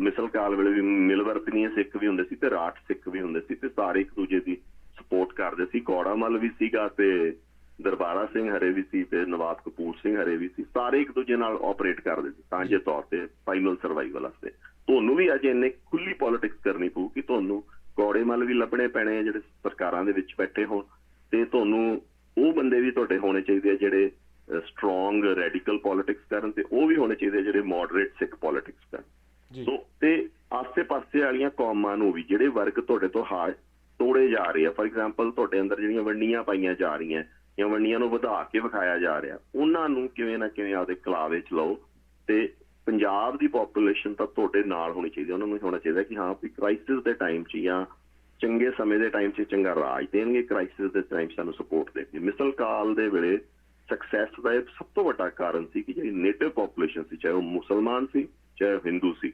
ਉਹ ਖਾਲਸੇ ਦੇ ਨਾਲ। ਜੀ ਸੋ ਇਹ ਇੱਕ ਵੱਡਾ ਪੁਆਇੰਟ ਆ ਕਿ ਉਹ ਜਿਹੜੀ ਜਿੰਨੇ ਵੀ ਲੋਕ ਉੱਥੇ ਵਸਦੇ ਨੇ ਉਹ ਨਾਲ ਹੋਣੇ ਚਾਹੀਦੇ ਆ, ਉਹਨਾਂ ਦੇ ਵਿੱਚ ਸਪਿਰਿਟ ਹੋਣੀ ਚਾਹੀਦੀ ਹੈ ਕਿ ਅਗਰ ਇਸ ਤਰ੍ਹਾਂ ਦੀ ਕੋਈ ਸਿਚੁਏਸ਼ਨ ਬਣਦੀ ਆ ਤੇ ਅਸੀਂ ਪੰਜਾਬ ਦੇ ਨਾਲ ਖੜਨਾ, ਨਾ ਕਿ ਕਿਤੇ ਹੋਰ ਜਾ ਕੇ ਖੜਨਾ। ਤੁਹਾਡਾ ਕਹਿਣ ਦਾ ਭਾਵ ਇਹੀ ਹੈ? ਹਾਂ, ਮੇਰਾ ਇਹ ਕਹਿੰਦਾ ਕਿ ਉਹਨਾਂ ਲੋਕਾਂ ਨੂੰ ਤੁਹਾਡੇ ਤੇ ਇੰਨੇ ਭਰੋਸਾ ਹੋਣਾ ਚਾਹੀਦਾ ਹੈ ਕਿ ਵੀ ਜੇ ਸਿਚੁਏਸ਼ਨ ਵਿਗੜਦੀ ਹੈ ਤਾਂ ਸਾਡੇ ਸੇਵੀਅਰ ਇਹ ਲੋਕ ਹੋਣਗੇ, ਠੀਕ ਹੈ ਜੀ। ਜੇ ਸਿਚੁਏਸ਼ਨ ਚੰਗੀ ਆਉਂਦੀ ਹੈ ਤੇ ਸਾਨੂੰ ਬਹੁਤ ਚੰਗਾ ਰਾਜ ਪ੍ਰਬੰਧ ਦੇਣਗੇ। So in either case, in bad times and good times, ਉਹ ਲੋਕ ਜਿਹੜੇ ਇੱਥੋਂ ਦੀ ਨੇਟਿਵ ਪੋਪੂਲੇਸ਼ਨ, ਚਾਹੇ ਉਹ ਹਿੰਦੂ ਆ ਚਾਹੇ ਉਹ ਕੋਈ ਮਾਰਜਨਲਾਈਜ਼ਡ ਕਲਾਸ ਚੋਂ ਆ, ਹਾਸ਼ੀਏ ਤੇ ਤੱਕੀ ਵੀ ਕਲਾਸ ਚੋਂ ਕੋਈ ਵੀ ਆ, ਉਹਨੂੰ ਤੁਹਾਡੇ ਤੇ ਵਿਸ਼ਵਾਸ ਹੋਣਾ ਚਾਹੀਦਾ, ਨਾ ਕਿ ਕਿਸੇ ਹੋਰ ਤੇ। ਸੋ ਸਾਨੂੰ ਉਸ ਇਫੈਕਟ ਦੇ ਵਿੱਚ ਮੇਰੇ ਹਿਸਾਬ ਨਾਲ ਸਾਡੇ ਕੋਲ ਓਡੀ ਵੱਡੀ ਗੁੱਡਵਿਲ ਹਾਲੇ ਹੈ ਨਹੀਂ ਗੀ, ਕਿਉਂਕਿ ਵੇਖੋ ਸਟੇਟ ਵੀ ਆਪਦਾ ਪ੍ਰੋਪੇਗੈਂਡਾ ਰੱਖਦੀ ਆ, ਤੁਹਾਡਾ ਹੋਰ ਸਿਸਟਮ ਵੀ ਰੱਖਦਾ। ਡੈਮੋਕ੍ਰੇਸੀ ਦੇ ਵਿੱਚ ਵੈਸੇ ਹੀ ਪੋਲਰਾਈਜੇਸ਼ਨ ਇੱਕ ਨੈਚੁਰਲ ਫੈਨੋਮੀਨਾ ਹੈਗਾ ਕਿ ਵੀ ਲੋਕ ਇੱਕ ਦੂਜੇ ਨਾਲ ਗਰੁੱਪਸ ਸਬ ਗਰੁੱਪਸ ਇੱਕ ਦੂਜੇ ਨਾਲ ਭਿੜ ਜਾਂਦੇ ਆ, ਬਟ ਇਸ ਚੀਜ਼ ਨੂੰ ਟ੍ਰਾਂਸੈਂਡ ਕਰਨਾ ਪਊ। ਇਹਦੇ ਵਾਸਤੇ ਤੁਹਾਡੇ ਕੋਲ ਇੰਸਟੀਟਿਊਸ਼ਨਸ ਆ, ਜਿਵੇਂ ਸ਼੍ਰੋਮਣੀ ਕਮੇਟੀ ਹੈ, ਕੇਂਦਰੀ ਸਿੰਘ ਸਭਾ ਹੈ, ਹੋਰ ਇੰਸਟੀਟਿਊਸ਼ਨਸ ਆ, ਜਿਨ੍ਹਾਂ ਦੀ ਪੂਰੀ ਵਰਤੋਂ ਕਰੋ, ਲੋਕਾਂ ਦੇ ਦੁੱਖ ਦਰਦ ਦੇ ਵਿੱਚ ਪਾਰਟ ਬਣੋ, ਚਾਹੇ ਮੋਰਲ ਡਿਊਟੀ ਨਿਭਾਓ ਚਾਹੇ ਮਟੀਰੀਅਲ ਡਿਊਟੀ ਨਿਭਾਓ, ਤੁਸੀਂ ਪਾਰਟ ਹੋਣੇ ਚਾਹੀਦੇ। ਜੀ ਸੋ ਇੱਕ ਇੰਪੋਰਟੈਂਟ ਗੱਲ ਮੈਂ ਇੱਥੇ ਤੁਹਾਡੇ ਕੋਲ ਹੋਰ ਪੁੱਛਣੀ ਚਾਹਾਂਗਾ ਕਿ ਹੁਣ ਇੱਕ ਸਿਚੁਏਸ਼ਨ ਹੋਰ ਆ ਜਿਹਨੂੰ ਆਪਾਂ ਨੂੰ ਜ਼ਰੂਰ ਦੇਖਣਾ ਚਾਹੀਦਾ। ਸਿੱਖ ਡਾਇਸਪੋਰਾ ਉਸ ਸਮੇਂ ਇਸ ਸਿਚੁਏਸ਼ਨ 'ਚ ਨਹੀਂ ਸੀਗਾ, ਪਰ ਅੱਜ ਦੀ ਡੇਟ ਦੇ ਵਿੱਚ ਸਿੱਖ ਡਾਇਸਪੋਰਾ ਜਿੰਨਾ ਵੀ ਇੱਥੇ ਬੈਠਾ, ਕਿਉਂਕਿ ਅਸੀਂ ਯੂਕਰੇਨ ਦੀ ਜੰਗ ਵੇਲੇ ਇਹ ਚੀਜ਼ ਨੂੰ ਦੇਖਿਆ ਬੜੀ ਚੰਗੀ ਤਰ੍ਹਾਂ ਦੇ ਨਾਲ। ਮੈਂ ਟੋਰਾਂਟੋ ਏਰੀਆ ਦੀ GTA ਏਰੀਆ ਦੀ ਗੱਲ ਕਰਾਂ ਜਾਂ ਪੂਰੇ ਕੈਨੇਡਾ ਦੀ ਗੱਲ ਕਰਾਂ ਕਿ ਜਿੰਨੇ ਯੂਕਰੇਨ ਦੇ ਇੱਥੇ ਤਕਰੀਬਨ ਬਸ਼ਿੰਦੇ ਰਹਿੰਦੇ ਆ, ਜਿੰਨੇ ਵੀ ਲੋਕ ਰਹਿੰਦੇ ਆ, ਉਹਨਾਂ ਨੇ ਬਹੁਤ ਫਾਈਨੈਂਸ਼ੀਅਲ ਹੈਲਪ ਉਹਨਾਂ ਨੇ ਕੀਤੀ ਵੀ ਆ, ਉਹਨਾਂ ਨੇ ਕਰਵਾਈ, ਈਵਨ ਦੈਨ ਕਿ ਕਰਵਾਈ ਵੀ ਹੈ, ਕਿਉਂਕਿ ਸਾਡੇ ਜਿਹੜੇ ਡਿਪਟੀ PM ਨੇ ਇਸ ਟਾਈਮ ਦੇ ਉੱਤੇ ਉਹ ਵੀ ਯੂਕਰੇਨ ਮੂਲ ਨਿਵਾਸੀ ਸੀਗੇ। ਸੋ ਉਹ ਵੀ ਇੱਕ ਪਾਰਟ ਤੁਸੀਂ ਦੇਖਦੇ ਹੋ ਕਿ ਜਿੱਦਾਂ ਤੁਸੀਂ ਕਿਹਾ ਕਿ ਬਾਹਰੋਂ ਕੋਈ ਨਾ ਕੋਈ ਮਦਦ ਜਿਹੜੀ ਆ ਉਹ, ਕੀ ਸਿੱਖ ਡਾਇਸਪੋਰਾ ਵੀ ਇਸ ਵਾਸਤੇ ਪ੍ਰਪੇਅਰ ਹੋਣਾ ਚਾਹੀਦਾ ਕਿ ਅਗਰ ਕੋਈ ਇਸ ਤਰ੍ਹਾਂ ਦੀ ਸਿਚੁਏਸ਼ਨ ਹੋ ਜਾਵੇ ਤਾਂ ਫਿਰ ਸਾਨੂੰ ਵੀ ਜਿਹੜਾ ਉਹ ਜਾਣਾ ਪਵੇ ਜਾਂ ਖੜਨਾ ਪਵੇ, ਜਾਂ ਕਿਸੇ ਤਰ੍ਹਾਂ ਦੀ ਕੋਈ ਏਡ ਜਾਂ ਕੋਈ ਜਿਹੜਾ ਹੈ ਬਾਹਰੋਂ ਕਿਸੇ ਤਰ੍ਹਾਂ ਦੀ ਜਿਹੜੀ ਹੈਲਪ ਆ, ਉਹਨੂੰ ਤੁਸੀਂ ਕਿੱਦਾਂ ਦੇਖਦੇ ਹੋ ਕਿ ਇਹ ਵੀ ਇੱਕ ਪੁਆਇੰਟ ਜਿਹੜਾ ਹੈ ਜਾਂ ਇਹ ਵੀ ਇੱਕ ਸਿਚੁਏਸ਼ਨ ਬਣ ਸਕਦੀ ਹੈ? ਜੀ ਦੇਖੋ ਜੀ, ਜਿਹੜਾ ਸਿੱਖ ਡਾਇਸਪੋਰਾ ਵੈਸਟ 'ਚ ਬੈਠਾ ਹੈ ਨਾ, ਉਹਦਾ ਬਹੁਤ ਪੋਜ਼ਿਟਿਵ ਕੰਟਰੀਬਿਊਸ਼ਨ। ਇੱਕ ਤਾਂ ਉਹਨਾਂ ਨੇ ਪਿਛਲੇ 20-25 ਸਾਲਾਂ 'ਚ ਆਪਦੀ ਜਿਹੜੀ ਪਲੇਸ ਬਣਾਈ ਆ, ਆਪਦੀ ਜਿਹੜੀ ਸੁਸਾਇਟੀ 'ਚ ਸਮਾਜ 'ਚ ਪੱਛਮ ਦੇ ਵਿੱਚ ਜੋ ਆਪਦੀ ਜਗ੍ਹਾ ਬਣਾਈ ਆ, ਉਹ ਬਹੁਤ ਹੀ ਵਧੀਆ ਹੈ। ਮਤਲਬ ਉਹ ਇੱਕ ਮਿਹਨਤੀ ਤੇ ਇੱਕ ਮੋਰਲੀ ਹਾਈ ਗਰਾਊਂਡ ਤੇ ਖੜੇ ਆ। ਤੁਸੀਂ ਵੇਖੋ ਕਿ ਸਿੱਖ ਜਦੋਂ ਵੈਸਟ 'ਚ ਜਾਂਦਾ ਤਾਂ ਉਹਦੀ ਆਈਡੈਂਟੀਟੀ ਸਟਰੋਂਗ ਹੋ ਜਾਂਦੀ ਆ, ਠੀਕ ਹੈ ਜੀ। ਤੁਸੀਂ ਉਹਦੇ ਮੁਕਾਬਲੇ ਕੋਈ ਭਾਰਤ 'ਚੋਂ ਹਿੰਦੂ ਵੀ ਬਹੁਤ ਜਾਂਦਾ ਪਿਆ ਵੈਸਟ 'ਚ, ਪਰ ਉਹ ਆਪਦੀ ਆਈਡੈਂਟੀਟੀ ਛੱਡ ਜਾਂਦਾ ਬਿਲਕੁਲ ਜੀ, ਠੀਕ ਹੈ ਜੀ। ਇਹ ਬਹੁਤ ਇੱਕ ਬਹੁਤ ਕਲਾਸਿਕ ਡਿਫਰੈਂਸ ਹੈਗਾ ਕਿ ਵੀ ਇੱਕ ਬੰਦਾ ਆਪਦੀ ਆਈਡੈਂਟਿਟੀ ਵਾਸਤੇ, ਆਪਦੀ ਪਛਾਣ ਨੂੰ ਦੀ ਪ੍ਰਾਊਡ ਫੀਲ ਕਰਦਾ ਨਵੇਂ ਸਮਾਜ ਦੇ ਵਿੱਚ ਜਾ ਕੇ, ਦੂਜਾ ਆਪਦੀ ਆਈਡੈਂਟਿਟੀ ਲਗਾਉਣ ਦੀ ਕੋਸ਼ਿਸ਼ ਕਰਦਾ, ਉਹ ਪਾਸੇ ਹੋ ਜਾਂਦਾ ਆਪਦੀ ਆਈਡੈਂਟਿਟੀ ਤੋਂ।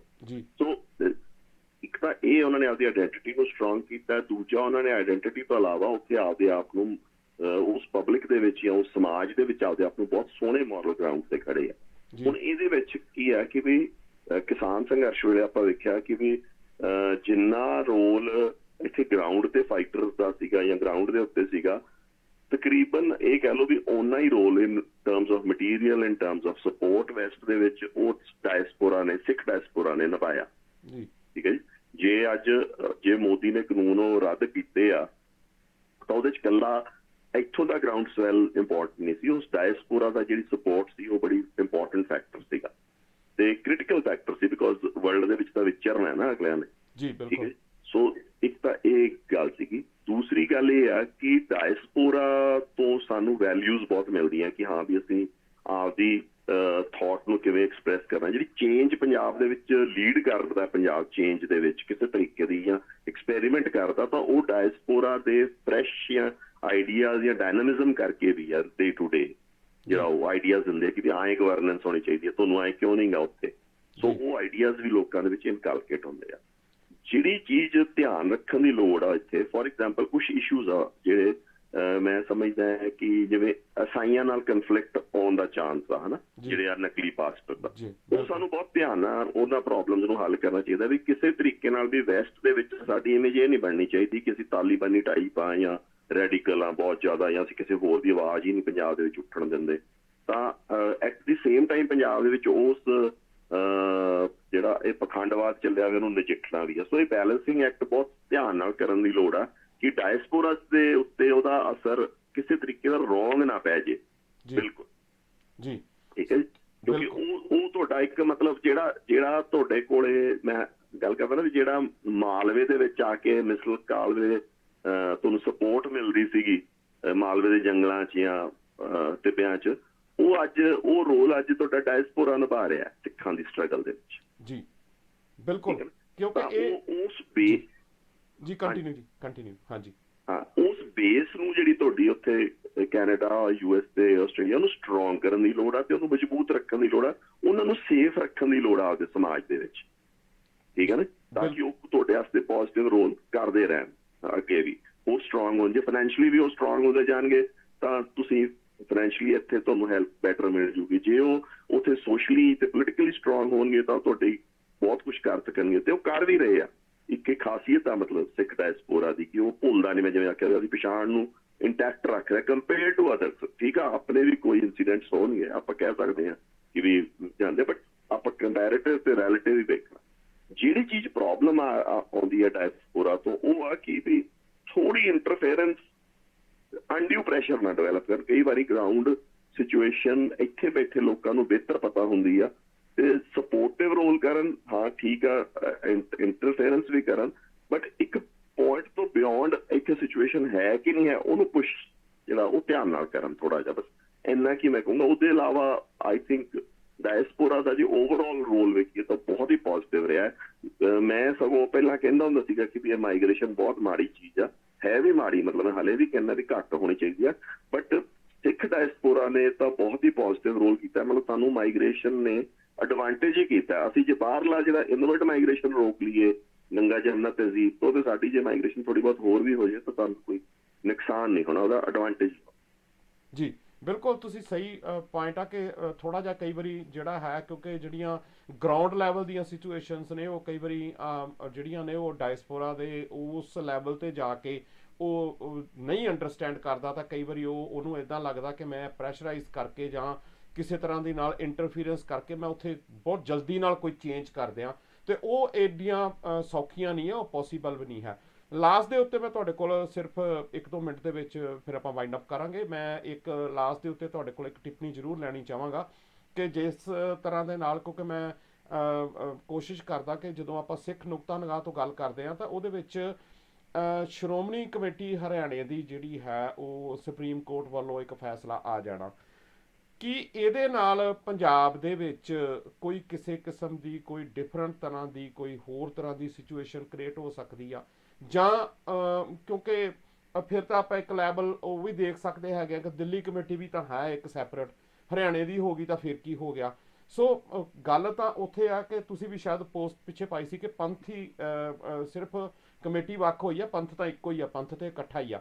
ਸੋ ਉਸ ਸਿਚੁਏਸ਼ਨ ਨੂੰ ਤੁਸੀਂ ਜਿਹੜਾ ਹੈ ਉਹ ਲਾਸਟ ਦੇ ਜਿਹੜੇ ਆਪਣੇ ਜਿਹੜਾ ਹੈ ਕੀ ਕਹਿਣਾ ਚਾਹੋਗੇ ਉਹਦੇ ਬਾਰੇ, ਕਿਉਂਕਿ ਤੁਹਾਡੀ ਟਿੱਪਣੀ ਇੰਪੋਰਟੈਂਟ ਹੈ ਇਸ ਦੇ ਵਾਸਤੇ ਕਿ ਕੀ ਤੁਸੀਂ ਸਮਝਦੇ ਹੋ ਕਿ ਅਗਰ ਉਹ ਉਹਨਾਂ ਨੇ ਚਲੋ ਵੱਖ ਕਰ ਲਈ ਤਾਂ ਕੀ ਇਹਦੇ ਨਾਲ ਕੋਈ ਪੰਜਾਬ ਦੇ ਵਿੱਚ ਇਫੈਕਟ ਹੋਣ ਵਾਲਾ ਆਉਣ ਵਾਲੇ ਸਮੇਂ ਦੇ ਵਿੱਚ, ਜਾਂ ਕੋਈ ਸਿੱਖ ਹੋਰ ਡਿਵਾਈਡ ਹੋ ਜਾਣਗੇ, ਜਾਂ ਸਾਡੇ ਅਲੱਗ-ਅਲੱਗ ਤਰ੍ਹਾਂ ਦੇ ਨਿੱਜੀ ਮਫਾਦ ਖੜੇ ਹੋ ਜਾਣਗੇ, ਕੀ ਤੁਸੀਂ ਸਮਝਦੇ ਹੋ ਇਸ ਦੇ ਬਾਰੇ? ਜੀ ਦੇਖੋ ਜੀ, ਪਹਿਲੀ ਗੱਲ ਤਾਂ ਇਹਨੂੰ ਇੰਨਾ ਜਿਵੇਂ ਸੈਂਸੇਸ਼ਨਲਾਈਜ਼ ਕਰ ਰਹੇ ਆ ਆਪਣਾ SGPC ਵਾਲੇ ਕਿ ਵੀ ਜਿਵੇਂ ਪਾਰਲੀਮੈਂਟ ਤੋੜਦੀ ਏ, ਕਰਤਾ ਉਹ ਕਰਤਾ, ਇਹਨੂੰ ਮੈਂ ਐਗਰੀ ਨਹੀਂ ਕਰਦਾ ਬਿਲਕੁਲ। ਬਿਕੋਜ਼ ਸਿੱਖ ਕੀ ਪੰਜਾਬ ਤੇ ਹਰਿਆਣੇ 'ਚ ਹੀ ਵਾਸਤੇ ਸੀ, ਸਿੱਖ ਤਾਂ ਜਿਵੇਂ ਹੁਣ ਆਪਾਂ ਡਾਇਸਪੋਰਾ ਦੀ ਗੱਲ ਕਰ ਰਹੇ ਹਾਂ ਤੇ ਬਹੁਤ ਰੈਲੇਵੈਂਟ ਤੇ ਇੰਪੋਰਟੈਂਟ ਹੈਗੇ ਆ। ਸਿੱਖ ਤਾਂ ਅਫਰੀਕਾ 'ਚ ਵੀ ਵਸੇ ਵੇ ਆ, ਸਿੱਖ ਤਾਂ ਭਾਰਤ ਸਾਰੇ 'ਚ ਹੈਗੇ ਆ। ਸੋ ਤੁਹਾਨੂੰ ਬੇਸਿਕਲੀ ਜਿੱਥੋਂ ਤੱਕ ਤਾਂ ਤੁਸੀਂ ਸਿੱਖ ਰਿਪਰੈਜ਼ੈਂਟੇਸ਼ਨ ਦੀ ਗੱਲ ਕਰਦੇ ਹੋ, ਉਹ ਮੈਂ ਸ਼ੁਰੂ ਤੋਂ ਕਹਿੰਦਾ ਆਇਆ ਕਿ ਵੀ ਕੀ ਦਰਬਾਰ ਸਾਹਿਬ ਸਿਰਫ ਪੰਜਾਬ ਦੇ ਸਿੱਖ ਡਿਸਾਈਡ ਕਰਨੇ ਕਿ ਕਿਵੇਂ ਮੈਨੇਜ ਹੋਣਾ, ਤੇ ਕੇਸਗੜ੍ਹ ਸਾਹਿਬ ਕਿਵੇਂ ਮੈਨੇਜ ਹੋਣਾ ਹੈ ਤੇ ਤਲਵੰਡੀ ਸਾਬੋ ਵਾਲਾ ਤਖਤ ਕਿਵੇਂ ਮੈਨੇਜ ਹੋਣਾ, ਇਹ ਗੱਲ ਨਹੀਂ ਗੀ ਸਾਰਿਆਂ ਦਾ। ਜੇ ਕੋਈ ਮਿਸ਼ੀਗਨ ਚ ਬੈਠਾ ਉਹਦੇ ਵਾਸਤੇ ਵੀ ਓਨਾ ਇੰਪੋਰਟੈਂਟ ਆ, ਜੇ ਕੋਈ ਸਾਊਥ ਅਫਰੀਕਾ ਚ ਬੈਠਾ ਉਹਦਾ ਵੀ ਓਨਾ ਹੀ ਸਟੇਕ ਆ, ਮਲੇਸ਼ੀਆ ਚ ਬੈਠਾ ਉਹਦਾ ਵੀ ਓਨਾ ਹੈ, ਇੰਦੌਰ ਬੈਠਾ ਉਹਦਾ ਵੀ ਓਨਾ ਹੈ, ਤੇ ਪੰਜਾਬ ਚ ਬੈਠਾ ਉਹਦਾ ਵੀ ਓਨਾ ਹੀ ਉਹਦੇ ਤੇ ਹੱਕ ਹੈਗਾ ਉੱਥੇ ਆਪਦੀ ਆਵਾਜ਼ ਬੁਲੰਦ ਕਰਨ ਦਾ ਜਾਂ ਆਪਦੇ ਵਿਚਾਰ ਦੇਣ ਦਾ ਤੇ ਉਸ ਵਿਚਾਰਾਂ ਤੇ ਅਮਲ ਹੋਵੇ। ਸੋ ਪਹਿਲੀ ਗੱਲ ਤਾਂ ਕਿਉਂਕਿ ਹੁਣ ਸਮਾਂ ਬਦਲ ਗਿਆ, ਅੱਜ 100 ਸਾਲ ਹੋ ਗਏ ਆ, ਅੱਜ ਸਾਡਾ ਅਸੀਂ ਬਹੁਤ ਪਹਿਲੇ ਦੇ ਆ, ਤਾਂ ਸਾਡਾ ਵੇ ਆਫ ਮੈਨੇਜਿੰਗ ਜਿਹੜਾ ਹੈ ਜਾਂ ਵੇ ਆਫ ਸਟਰਕਚਰਿੰਗ ਆਵਰਸੈਲਫ ਹੈਗਾ ਉਹ ਡਿਫਰੈਂਟ ਹੋਣਾ ਚਾਹੀਦਾ। ਉਹਦੇ ਵਿੱਚ ਜਿੱਥੋਂ ਤੱਕ ਅਕਾਲ ਤਖਤ ਸਾਹਿਬ ਨੂੰ ਤੇ ਹੋਰ ਤਖਤਾਂ ਨੂੰ ਆਜ਼ਾਦ ਕਰਾ ਕੇ ਤੇ ਉਹਦੇ ਵਿੱਚ ਮੈਂ ਇਹ ਫੀਲ ਕਰਦਾ ਕਿ ਸਾਡੇ ਕੋਲੇ ਦੁਨੀਆ ਭਰ ਤੋਂ ਰਿਪਰੈਜ਼ੈਂਟੇਸ਼ਨ ਹੋਣੀ ਚਾਹੀਦੀ ਹੈ ਕਿ ਵੀ ਅਸੀਂ ਕਿਵੇਂ ਆਪਦੀਆਂ ਸਿਧਾਂਤਕ ਫੈਸਲੇ ਲੈਣੇ। ਸੋ ਹੁਣ ਆ ਗਿਆ ਮਸਲਾ ਦੂਜਾ, ਦੋ ਪੱਖ ਆ, ਇੱਕ ਸਿਧਾਂਤਕ ਪੱਖ ਆ, ਸਿਧਾਂਤਕ ਫੈਸਲੇ ਕਿਵੇਂ ਲੈਣੇ ਆ, ਦੂਜਾ ਪੱਖ ਆ ਕਿ ਉਹਦੀ ਪ੍ਰਬੰਧਕੀ ਫੈਸਲੇ ਕਿਵੇਂ ਲੈਣੇ ਆ, ਵੀ ਕੀ ਪੇਂਟ ਕਿਹੋ ਹੋਣਾ ਚਾਹੀਦਾ ਹੈ, ਕਿੰਨੇ ਵਾਰੀ ਸਫਾਈ ਹੋਣੀ ਚਾਹੀਦੀ ਹੈ, ਗ੍ਰੰਥੀ ਸਿੰਘ ਕਿਹੜੇ ਲਾਉਣੇ ਆ, ਅਪੁਆਇੰਟਮੈਂਟਸ ਕਿਵੇਂ ਕਰਨੀ ਹੈ, ਮੈਨੇਜਮੈਂਟ ਫੈਸਿਲਿਟੀਆਂ ਕੀ ਦੇਣੀਆਂ। ਉਹਦਾ ਜੇ ਆਪਣਾ ਵਿਕੇਂਦਰੀਕਰਨ ਹੋ ਵੀ ਜਾਊਗਾ, ਜੇ ਅੱਡ ਅੱਡ ਥਾਵਾਂ ਤੇ ਡੀਸੈਂਟਰਲਾਈਜੇਸ਼ਨ ਹੋ ਕੇ ਹੋ ਵੀ ਜਾਣਗੇ ਤਾਂ ਉਹਦਾ ਕੀ ਫਰਕ ਪੈ ਜਾਊ। ਤਾਂ ਸਗੋਂ ਚੰਗੀ ਗੱਲ ਹੈ। ਮੈਨੇਜਮੈਂਟ ਆਪਾਂ ਵੇਖਿਆ ਕਿ ਜਦੋਂ ਆਪਾਂ ਡੀਸੈਂਟਰਲਾਈਜ਼ ਕਰਦੇ ਹਾਂ ਮੈਨੇਜਮੈਂਟ ਬੈਟਰ ਹੋ ਜਾਂਦੀ ਹੈ, ਜਵਾਬਦੇਹ ਹੋਣਾ ਪੈਂਦਾ ਤੇ ਇਹਦਾ ਕੋਈ ਐਡਾ ਵੱਡਾ ਪ੍ਰੋਬਲਮ ਨਹੀਂ ਗੀ।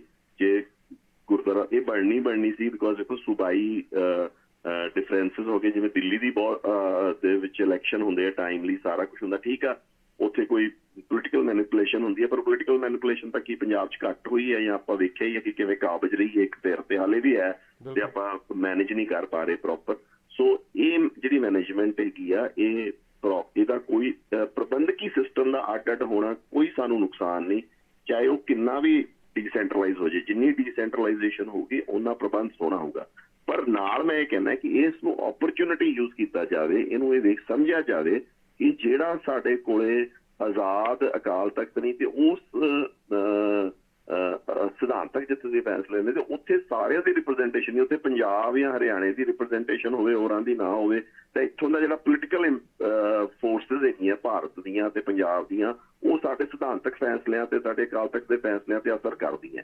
ਤਾਂ ਉਹ ਚੀਜ਼ ਨੂੰ ਤੋੜਨ ਵਾਸਤੇ ਤੁਹਾਡਾ ਜਿਹੜਾ ਉਹ ਇਹਨੂੰ ਇੰਡੀਪੈਂਡੈਂਟ ਕੀਤਾ ਜਾਵੇ ਤੇ ਇੰਡੀਪੈਂਡੈਂਟ ਕਰਕੇ ਉਹਦੇ ਵਿੱਚ ਜਿਹੜੀ ਰਿਪਰੈਜ਼ੈਂਟੇਸ਼ਨ ਆ ਉਹ ਅਕ੍ਰੋਸ ਦੀ ਵਰਲਡ ਹੋਵੇ ਬਰਾਬਰ, ਮਤਲਬ ਉਹਦਾ ਬੈਲੈਂਸ ਹੋਵੇ। ਇਹ ਨਹੀਂ ਹੋਣਾ ਚਾਹੀਦਾ ਵੀ ਪੰਜਾਬ ਤੇ ਹਰਿਆਣੇ ਦੇ ਲੋਕ ਡਿਸਾਈਡ ਕਰਨ ਕਿ ਵੀ ਇਹ ਇੱਥੇ ਕੌਣ ਮੈਨੇਜ ਕਰੂਗਾ ਤੇ ਉਹ ਡਿਸਾਈਡ ਕਰਨ ਫਰਦਰ ਕਿ ਇੱਥੇ ਅਕਾਲ ਤਖਤ ਸਾਹਿਬ ਦਾ ਜਥੇਦਾਰ ਕੌਣ ਹੋਊਗਾ, ਫਲਾਨਾ ਜਥੇਦਾਰ ਕੌਣ ਹੋਊਗਾ। ਸਗੋਂ ਮੈਂ ਕਹਿੰਦਾ ਇਹਨੂੰ ਪੋਜ਼ਿਟਿਵਲੀ ਲਓ। ਇਹਨੂੰ ਹੁਣ ਸਿੱਖਾਂ ਨੂੰ ਜਿਹੜੇ ਵੀ ਸਟੇਕ ਹੋਲਡਰਸ ਆ, ਚਾਹੇ ਉਹ ਪੋਲੀਟੀਸ਼ੀਅਨਸ ਆ, ਚਾਹੇ ਉਹ ਥਿੰਕਰਸ ਹੈਗੇ ਆ, ਚਾਹੇ ਲਾਇਰਸ ਹੈਗੇ ਆ, ਤੇ ਵਰਲਡ ਓਵਰ ਉਹਨਾਂ ਨੂੰ ਇਕੱਠੇ ਹੋ ਕੇ ਪ੍ਰਬੰਧਕੀ ਢਾਂਚੇ ਨੂੰ ਜਿਵੇਂ ਮਰਜ਼ੀ ਚੱਲੇ, ਪ੍ਰਬੰਧਕੀ ਸੂਬੇ ਦੇ ਹਿਸਾਬ ਨਾਲ ਚੱਲੇ, ਬਟ ਕੁਛ ਇੰਪੋਰਟੈਂਟ ਜਿਹੜੇ ਏਰੀਆਜ਼ ਆ ਜਿੱਥੇ ਸਿਧਾਂਤਕ ਫੈਸਲੇ ਹੋਣੇ ਆ ਜਾਂ ਸਿੱਖ ਧਰਮ ਨਾਲ ਰਿਲੇਟਡ ਥਾਟ ਨਿਕਲਣੀ ਆ ਜਾਂ ਸਾਡੇ ਰਾਈਟਸ ਨੂੰ ਪ੍ਰੋਟੈਕਟ ਕਰਨ ਦੀ ਗੱਲ ਕਰਨੀ ਆ, ਉਸ ਏਰੀਆ ਨੂੰ ਬਿਲਕੁਲ ਇੰਡੀਪੈਂਡੈਂਟ ਕਰਕੇ ਉਹਦੇ ਵਿੱਚ ਹਰੇਕ ਦਾ ਸਟੇਕ ਹੋਣਾ ਚਾਹੀਦਾ। ਮਤਲਬ ਜੇ ਕੋਈ ਵਿਨੀਪੈਗ ਬੈਠਾ ਉਹਦਾ ਵੀ ਹੋਣਾ ਚਾਹੀਦਾ ਤੇ ਜੇ ਕੋਈ ਮੋਗੇ ਦੇ ਪਿੰਡ 'ਚ ਬੈਠਾ ਉਹਦਾ ਵੀ ਹੋਣਾ ਚਾਹੀਦਾ ਤੇ ਜੇ ਕੋਈ ਇੰਦੌਰ ਦੀ ਦੁਕਾਨ ਕਰਦਾ ਆਪਦੀ ਉਹਦਾ ਵੀ ਹੋਣਾ ਚਾਹੀਦਾ। ਸੋ ਇਹ ਸਿੱਖਾਂ ਦੀ ਨੁਮਾਇੰਦਾ ਜਮਾਤ ਹੋਣੀ ਚਾਹੀਦੀ ਹੈ, ਨਾ ਕਿ ਇੱਕ ਇਲਾਕੇ ਦਾ ਉਹਦੇ ਵਿੱਚ ਕਬਜ਼ਾ ਹੋਵੇ ਜਾਂ ਇੱਕ ਇਲਾਕੇ ਦੇ ਲੋਕ ਹੀ ਉਹਨੂੰ ਡਿਸਾਈਡ ਕਰਦੇ ਹੋਣ ਤੇ ਉਹਨਾਂ 'ਚੋਂ ਵੀ ਇੱਕ ਢੇਰੀ ਫਰਦਰ ਸੈਂਟਰਲਾਈਜ਼ ਕਰਕੇ ਪੈ ਜੇ ਸਾਰੀ ਪਾਵਰ। ਬਿਲਕੁਲ। ਸੋ ਬਿਲਕੁਲ ਤੁਹਾਡੇ ਮੁਤਾਬਕ ਜਿਹੜਾ ਹੈ ਇਸ ਨੂੰ ਸਾਨੂੰ ਪੋਜ਼ਿਟਿਵ ਹੀ ਲੈਣਾ ਚਾਹੀਦਾ, ਕਿਉਂਕਿ ਜਦੋਂ ਪ੍ਰਬੰਧ ਜਿਹੜਾ ਉਹ ਵੰਡ ਕੇ ਕੀਤਾ ਜਾਂਦਾ ਤਾਂ ਉਹ ਹਮੇਸ਼ਾ ਹੀ ਵਧੀਆ ਜਿਹੜਾ ਹੈ ਉਹ ਹੁੰਦਾ ਹੈਗਾ। ਬਰਾੜ ਸਾਹਿਬ, ਮੈਂ ਤੁਹਾਡਾ ਦਿਲ ਤੋਂ ਧੰਨਵਾਦੀ ਹਾਂ, ਤੁਸੀਂ ਸਮਾਂ ਸਾਡੇ ਵਾਸਤੇ ਕੱਢਿਆ, ਸਾਡੇ ਸਰੋਤਿਆਂ ਨੂੰ ਬਹੁਤ ਸਾਰੀ ਜਾਣਕਾਰੀ ਦਿੱਤੀ, ਕਿਉਂਕਿ ਆਉਣ ਵਾਲੀਆਂ ਜਿਹੜੀਆਂ ਮੁਸ਼ਕਲਾਂ ਜਾਂ ਜਿਹੜੀਆਂ ਕੋਈ ਚੁਣੌਤੀਆਂ ਨੇ ਉਹਦੇ ਵਾਸਤੇ ਸਾਨੂੰ ਹਮੇਸ਼ਾ ਜਿਹੜਾ ਉਹ ਤਿਆਰ ਰਹਿਣਾ ਚਾਹੀਦਾ ਹੈਗਾ।